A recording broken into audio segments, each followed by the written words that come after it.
हे दोस्तों, welcome back my YouTube channel. दोस्तों, आज मैं एक्सप्लेन करने जा रही हूँ व्हाट्स रॉन्ग विद सेक्रेटरी किम का एपिसोड नंबर 6। इसके ऑलरेडी 5 एपिसोड आ चुके हैं। अगर आपने उन्हें नहीं देखा है तो मैं सजेस्ट करूँगी आप उन एपिसोड्स को देख लीजिए। तो चलिए हम आज का एपिसोड शुरू करते हैं। हम देखते हैं कि रात के समय में सेक्रेटरी किम और मिस्टर ली ऑफिस का काम कर रहे होते हैं। तभी सेक्रेटरी किम नोटिस करते हैं कि मिस्टर ली उसे देख रहे हैं, जिसकी वजह से वो कुछ परेशान सा फील करती हैं। तो मिस्टर ली उससे कहते हैं कि तुमने मुझसे कहा था कि मैं तुम्हें परेशान ना करूं, लेकिन मैं चाहता हूं कि मैं तुम्हें परेशान करूं। तो हम देखते हैं कि मिस्टर ली सेक्रेटरी किम के पास जाते हैं और उन्हें किस करने लगते हैं। जब वो किस करने के लिए अपनी आंखें बंद करते हैं तो वो उन्हें फिर से वही डरावना सपना सा दिखाई देता है, जिसमें एक लेडी होती है रेड हिल पहने और एक बच्चे को किडनैप करके रखती है, जिस बच्चे को वो मारने जा रही होती है, जिसकी वजह से मिस्टर ली डर जाते हैं और सेक्रेटरी किम को पीछे की तरफ धक्का दे देते हैं, जिसकी वजह से सेक्रेटरी किम मिस्टर ली से काफ़ी ज़्यादा नाराज़ और गुस्सा हो जाती है। हम देखते हैं कि इसके बाद मिस्टर ली को वो काफ़ी कुछ ज़्यादा सुनाना शुरू कर देती है। मिस्टर ली कुछ कहने की कोशिश करते हैं, लेकिन सेक्रेटरी किम उन्हें मौका ही नहीं देती और उनसे कहते हैं कि आज जो हुआ उसके बाद मुझे नहीं लगता कि कल मैं आपको फेस कर पाऊंगी, इसलिए कल मैं छुट्टी ले रही हूँ और आप मेरा पीछा करने की कोशिश मत करना। ऐसा बोल के वो वहाँ से चली जाती है। हम देखते हैं कि इसकी वजह से मिस्टर ली को भी गुस्सा आ रहा होता है अपने ऊपर। वहीं दूसरी तरफ हम देखते हैं सेक्रेटरी किम को, जो कि अपनी बहनों के साथ बैठकर ड्रिंक कर रही होती है। तो वहाँ पर वो अपनी बहनों से पूछते हैं कि मेरी एक फ्रेंड है जिसे एक लड़का किस करने वाला था, लेकिन उसने अचानक उसे पीछे की तरफ पुश कर दिया, इसका क्या मतलब हो सकता है। तो इस पर उसकी बहन कहती है या तो उनका किसिंग सीन या फिर किसी लड़की के साथ कोई बुरा मोमेंट होगा जिससे कि वो डर गए होंगे। फिर हम देखते हैं कि किम मिसू वहाँ से चली जाती है, लेकिन उनकी बहनों को उन पर शक होता है कि ये मैटर उसकी दोस्त का नहीं बल्कि उसका और मिस्टर ली का ही होगा। घर आकर सेक्रेटरी किम सोच रही होती है कि मिस्टर ली की कोई डरावनी याद, लेकिन फिर भी वो उदास होती है क्योंकि वो चाहती थी कि मिस्टर ली उन्हें किस करे। वहीं हम दूसरी तरफ देखते हैं कि मिस्टर ली को भी काफ़ी बुरा लगता है, तो वो सेक्रेटरी किम को मैसेज कर सॉरी बोलते हैं। तो इस पर सेक्रेटरी किम का रिप्लाई आता है कि हमारे बीच कल कुछ हुआ था क्या, मुझे याद नहीं है कुछ भी, आप किस बारे में बात कर रहे हैं। इससे मिस्टर ली समझ जाते हैं कि सेक्रेटरी किम उनसे नाराज़ है। अगले दिन मिस्टर ली ऑफिस में जाते हैं तो वो देखते हैं कि सेक्रेटरी किम नहीं आई है, जिसकी वजह से वो उदास होते हैं। वहीं दूसरी तरफ हम सेक्रेटरी किम को देखते हैं, जो कि एक गार्डन में बैठी हुई होती है और काफ़ी बोर हो रही होती है। तो वो अपने सभी दोस्तों को फ़ोन करती है मिलने के लिए, लेकिन उनका कोई भी फ्रेंड उनके मिलने के लिए नहीं आता क्योंकि सभी अपने काम में बिजी होते हैं। हम देखते हैं मिस्टर ली को ऑफिस में अच्छा नहीं लगता, तो वो अपने सारे अपॉइंटमेंट्स कैंसिल करा देते हैं और वो सेक्रेटरी किम से मिलने के लिए उनके घर पर आ जाते हैं। जब सेक्रेटरी किम वहाँ पर आती है और मिस्टर ली को वहाँ पर देखती है तो वो पूछते हैं कि आप यहाँ पर क्या कर रहे हैं। इस पर सेक्रेटरी किम से मिस्टर ली कहते हैं कि आज तुम ऑफिस नहीं आई तो मैंने भी अपने सारे मीटिंग कैंसिल करा दिए, चलो तो आज हम एक दूसरे के साथ टाइम स्पेंड करते हैं। इस पर सेक्रेटरी किम उनसे कहते हैं कि मैं आज बहुत ज़्यादा बिजी हूँ, पर असल में वो बिजी नहीं होती। तो यहाँ पर मिस्टर ली उससे कहते हैं कि प्लीज़ मुझे सब कुछ ठीक करने का एक मौका दो। तो सेक्रेटरी किम यहाँ पर इस बात को सुनकर मान जाती है। हम देखते हैं कि मिस्टर ली एक लिस्ट बना के लाते हैं कहाँ घूमने जाना है उन जगहों की। तो इस पर सेक्रेटरी किम उनसे कहती है कि ये मेरा हॉलीडे है, तो ये मैं डिसाइड करूँगी कि हमें कहाँ जाना है और आपको आज वही करना होगा। तो इस चीज़ के लिए मिस्टर ली मान जाते हैं। आगे हम मिस्टर ली को और सेक्रेटरी किम को बस स्टॉप पर खड़ा देखते हैं। आज तक मिस्टर ली ने सिर्फ कार और प्लेन से ड्राइव किया था, लेकिन आज पहली बार वो सेक्रेटरी किम के साथ बस से ट्रैवल करते हैं। तो यहाँ पर हम देखते हैं कि सेक्रेटरी किम बैठ जाती है और वहाँ पर मिस्टर ली खड़े होते हैं। तभी बस का ड्राइवर ब्रेक मारता है, जिसकी वजह से सेक्रेटरी किम की गोदी में मिस्टर ली जाकर गिर जाते हैं। यह देखकर सभी बस के पैसेंजर हंसने लगते हैं। तो यहाँ पर मिस्टर ली को काफ़ी ज़्यादा शर्म आती है कि वो इतने भी स्ट्रॉन्ग नहीं है कि अच्छे से खड़े रहे। मिस्टर ली की इस हालत को देखकर वहाँ पर सेक्रेटरी किम को भी हंसी आती। वहीं दूसरी तरफ हम किम जिया को देखते हैं, जो कि अपने ऑफिस के पास में एक अपार्टमेंट देखने के लिए आती है, क्योंकि उसका घर ऑफिस से काफ़ी दूर पड़ता है, जिसकी वजह से उसे आने जाने में परेशानी होती है। तो यहाँ पर वो गुनम को देखती है, जिससे उसे पता चलता है कि गुनम भी उसी अपार्टमेंट में रहता है। उसके पास कोई एक्सपेंसिव अपार्टमेंट नहीं है और ना ही उसके पास सेम 10 ड्रेसेस है, कि उसके पास एक ही कोट है जिससे वो डेली पहन के ऑफिस जाता है। तो उसे समझ में आ जाता है ऑफिस में सारी बातें उसके बारे में अफवाह होती है। तो यहाँ पर ग्योनम उनसे पूछता है कि तुम यहाँ पर क्या कर रही है। तो वो कहते हैं कि मैंने यहाँ पर एक अपार्टमेंट लिया है।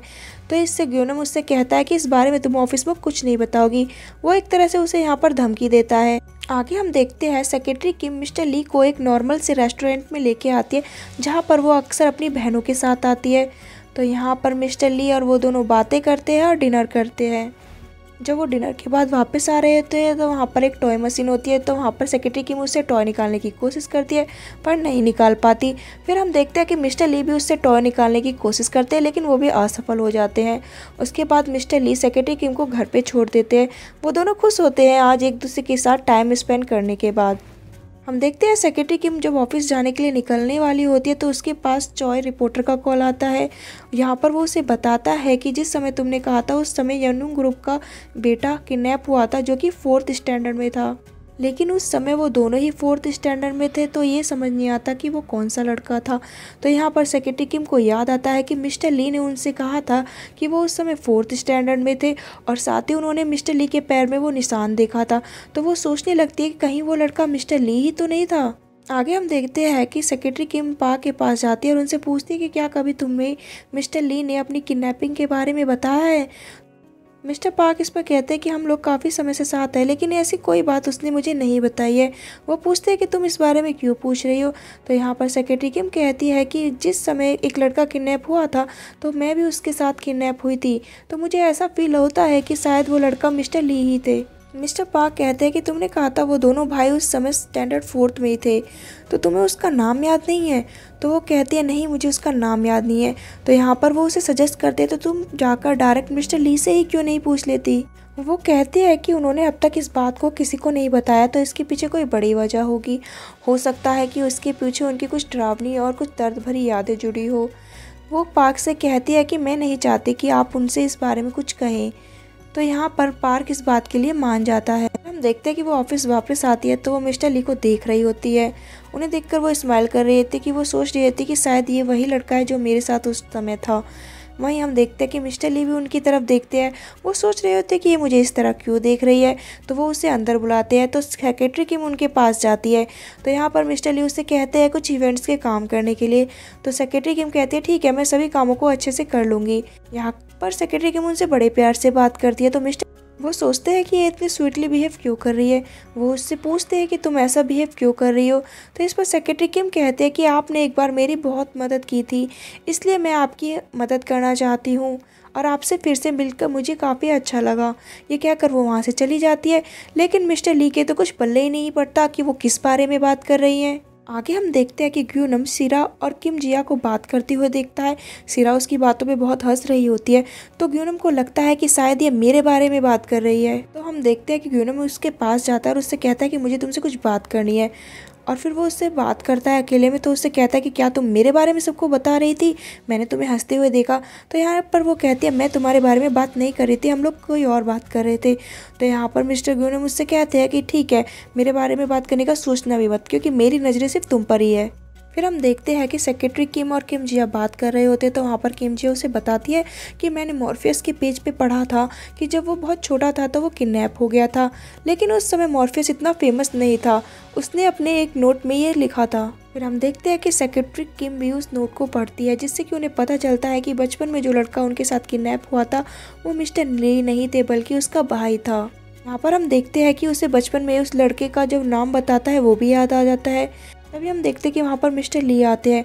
सेक्रेटरी किम उन्हें देखकर काफ़ी ज़्यादा हैरान परेशान हो जाती है, लेकिन मिस्टर ली को ये सब कुछ समझ में नहीं आता। फिर हम देखते हैं कि सेक्रेटरी किम मिस्टर ली से डायरेक्टली पूछ लेती है कि क्या आपका भाई था जो कि बचपन में किडनैप हुआ था। तो यहाँ पर मिस्टर ली भी कहते हैं हाँ वो किडनैप हुआ था। ये जानकर सेक्रेटरी किम उनसे सवाल करते कि आपके पैर में फिर वो कैसा निशान है। तो यहाँ पर मिस्टर ली कहते हैं क्यों, क्या तुम्हें ऐसा लगता है कि मैं वो लड़का हूँ जो कि किडनैप हुआ था। तो सेक्रेटरी किम कहते हैं कि आपको डरावने सपने आते हैं, आपके पैर में निशान है। तो यहाँ पर मिस्टर ली उसे क्लियर करते हैं कि ये निशान मेरा बचपन में एक एक्सीडेंट की वजह से है। वो उससे आगे कहते हैं कि तुम मेरे साथ इतना स्वीट बिहेव इसलिए कर रही थी क्योंकि तुम्हें लगता था कि जिस लड़के को तुम ढूंढ रही हो वो लड़का मैं हूँ। तो यहाँ पर सेक्रेटरी किम मुझसे कहती है हाँ मुझे माफ़ करना, मुझे गलतफहमी हो गई थी। ये बात सुनकर मिस्टर ली को काफ़ी ज़्यादा बुरा लगता है। जब सेक्रेटरी किम वहाँ पर उदास खड़ी होती है तो वहाँ पर मिस्टर ली का भाई आ जाता है और वो उससे कहता है कि मैं यहाँ पर बुक के कॉन्ट्रैक्ट को साइन करने के लिए आया था। वो उसे काफ़ी ज़्यादा हैरान परेशान दिखता है। तो फिर हम देखते हैं कि वो दोनों एक रेस्टोरेंट में बैठ के बात कर रहे होते हैं। तो वहाँ पर सेक्रेटरी किम उसे सब कुछ बताती है कि जब वो बचपन में किडनैप हुई थी तो उसके साथ एक लड़का भी किडनैप हुआ था और वो लड़का तुम था। लेकिन यहाँ पर हम देखते हैं कि उसे कुछ भी याद नहीं होता। वो उससे कहता है कि मैं किडनैप हो गया था जिसकी वजह से मुझे शौक लगा था और मैं कुछ मेमोरीज़ को भूल गया था। तो यहाँ पर सेक्रेटरी किम पूछती है कि तुम मुझे बताओ तुम्हें क्या क्या याद है।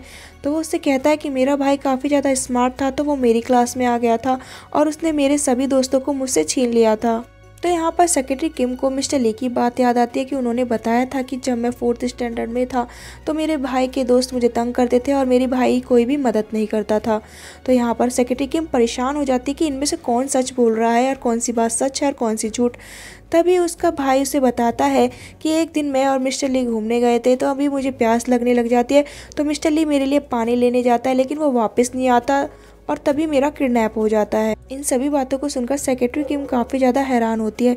वहीं हम दूसरी तरफ देखते हैं, जब मिस्टर ली घर वापस जा रहे होते हैं तो वो सनयुंग और सेक्रेटरी किम को एक साथ देख लेते हैं।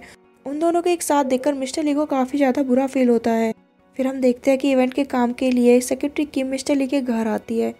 तो हम देखते हैं कि वो एक फ़ाइल ढूंढ रही होती है, तभी उन्हें एक और फाइल मिलती है।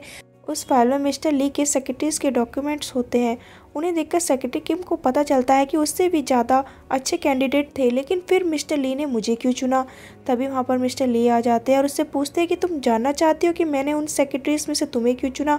तो यहाँ पर सेक्रेटरी किम कहती है हाँ मैं जानना चाहती हूँ इसकी वजह। तो यहाँ पर मिस्टर ली उससे कहते हैं कि मैंने तुम्हें इसलिए चुना क्योंकि तुम किम मिसू थी। इस बात को सुनकर सेक्रेटरी किम हैरान हो जाती है। और दोस्तों ये पार्ट यहीं पे ख़त्म हो जाता है। आगे की कहानी जानने के लिए आप हमारे चैनल के ड्रामा म्यूजिक से जुड़े रहिए।